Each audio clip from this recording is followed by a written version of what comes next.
Hello YouTube, this is Saeed Mirza. This video is based on key ideas from the excellent work by Sam Gerrans titled The Qur'an, A Complete Revelation, and from my work, Will You Not Reason? A Concordance of God's Arguments in the Qur'an. You can download both books free by using the links below. All translations are from the Qur'an, A Complete Revelation. Today's video is about the topic, Proofs in the Qur'an regarding life after death. God requires us to believe in a life after death. The majority of men claim that they believe in this, but their actions show otherwise. It is one thing to claim to believe in a thing and an entirely different matter to actually believe in it. This is evident if we look at how most men who claim to believe in the day of judgment spend their time. They spend their day working to earn a living and their free time in entertainment and relaxation. Few are those who are sincere in their efforts to attain the rewards of the next life. That there bears not any bearer the burden of another, and that man has not saved that for which he strives. Chapter 53, verses 38 and 39. Ask yourself, if this temporary life requires so much struggle, how can it be that we can attain paradise by going to the church or mosque once a week? The labors required to attain paradise must be even more strenuous. We have been deceived by our religious leaders into thinking that God is content with us if we merely pray to Him during certain times of the day. We have been deceived into thinking that all God requires from us is a fixed 2.5% zakat amount or a small charity. This is not reasonable. The life after death is surely coming, and only those who strive for it with all their resources and energy will be successful. If one is expected to sacrifice their time, money, and life in the service of God, then there should be an ironclad guarantee that they will get a reward. To ask men to commit themselves fully, God has shown them His proofs.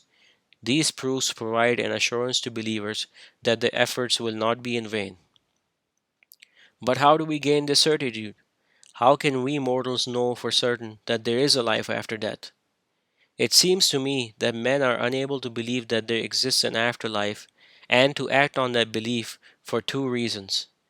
The first reason is that no one has ever seen a dead person come to life. There are many arguments in the Quran in response to this doubt, but among them the most conclusive, to my mind, is that God created us for the first time from nothing. Surely repeating an act is much easier than initiating it. The second reason is that men do not want to be held accountable for their actions.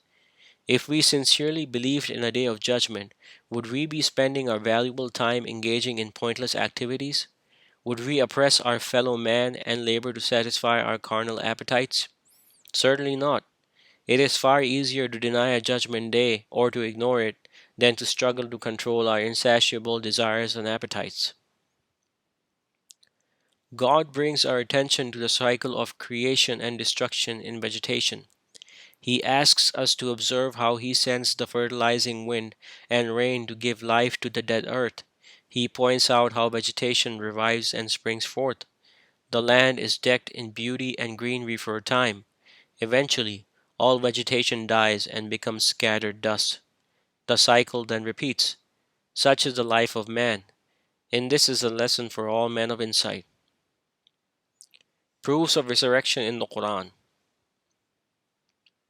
I will present to you verses in the Quran that talk about the proofs of resurrection. And they swear by God their strongest oaths. God will not raise up him who dies. Verily, it is a promise binding upon him, but most men know not, that he might make plain to them that wherein they differ, and that those who are indifferent to warning might know that they were liars. Chapter 16, verses 38 and 39. And God sent down water from the sky, and gave life thereby to the earth after its death. And that is a proof for people who hear. Chapter 16, verse 65. And they say, when we are bones and dust, will we be raised up in a new creation? Say thou, be you stones or iron, or a thing created of what is great within your breasts? And they will say, who will bring us back? Say thou, he who made you the first time. Then they will shake their heads at thee and say, when will it be? Say thou, it may be that it is near. Chapter 17, verses 49 to 51. And he whom God guides, he is rightly guided, and he whom he sends astray, for them wilt thou find no allies besides him, and he will gather them on the day of resurrection, on their faces, blind, and dumb, and deaf. Their habitation is hell. Whenever it subsides, we increase for them an inferno. That is the reward because they denied our proofs and said, when we are bones and dust, will we be raised up a new creation?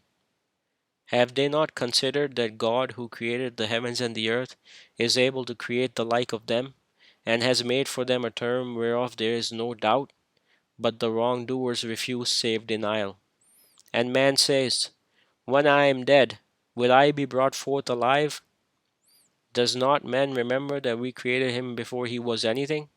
Chapter 19, verses 97 through 99 and 66 through 67. And he it is who gave you life, then will he give you death, then will he give you life. Man is an ingrate. Chapter 22, verse 66. Have they not considered how God originates creation, then repeats it? That is easy for God. Say thou, travel in the land and see how he originated creation. Then will God bring into being the latter creation. God is powerful over all things. Chapter 29, verses 19 and 20. God begins creation, then repeats it. Then to him will you be returned. Chapter 30, verse 11. He brings forth the living from the dead, and brings forth the dead from the living, and gives life to the earth after its death, and thus will you be brought forth. Chapter 30, verse 19. And God is he who sends the wind so that they stir up a cloud, and we drive it to a dead land, and give life thereby to the earth after its death. Thus is the resurrection. Chapter 35, verse 9. Has man not considered that we created him from a drop of fluid? And then is he an open disputant? And he presents to us an example, and forgets his creation, saying, who will give life to these bones when they are rotted away? Say thou, he will give them life who brought them into being the first time, and he knows all creation, who appointed for you fire from the green tea, then you kindle therefrom. Is not he who created the heavens and the earth able to create the like of them? Verily, and he is the creating, the knowing. The command is but his. When he intends a thing, he says to it, be thou, and it is. Chapter 36, verses 77 to 82. Say thou, God gives you life, then he gives you death, then he gathers you to the day of resurrection, whereof there is no doubt. But most men know not. Chapter 45, verse 26. Have they not considered that God who created the heavens and the earth, and has not been wearied by their creation, is able to give life to the dead? Verily, God is powerful over all things. Chapter 46, verse 33. The truth is, they marvel that a warner has come to them from among them. Then those who spurn guidance while claiming virtue say, this is an amazing thing. When we are dead and are become dust, are we indeed to be brought back to life? That would be an unlikely return. We know what the earth diminishes of them, and what with us is a preserving decree. The truth is, they repudiate the truth when it comes to them, so they are in a confused state. Chapter 50, verses 2 through 5. And we send down from the sky blessed water, that caused to grow thereby gardens, and the reaped grain, and tall date palms, with spades in clusters, as a provision for the servants, and therewith gave we life to a dead land. Thus will be the emergence. Were we then wearied by the first creation? Yet they are in doubt about a new creation. Chapter 50, verses 9 through 15.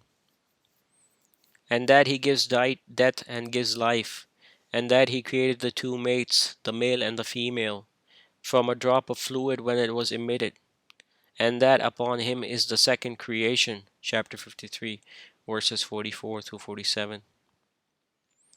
We created you, oh, that you but gave credence. Have you considered that which you emit? Did we create it, or are we the creator?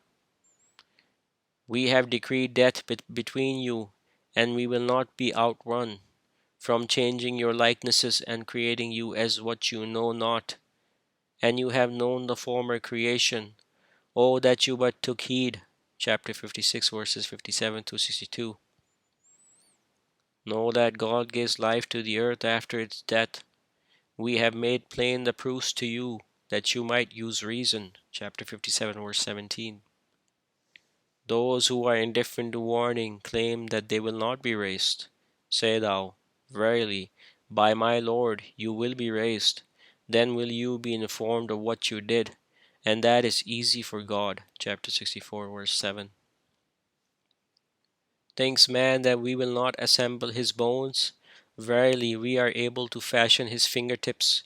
The truth is, man intends to be unrestrained ahead of him. Chapter 75, verses 3 to 5.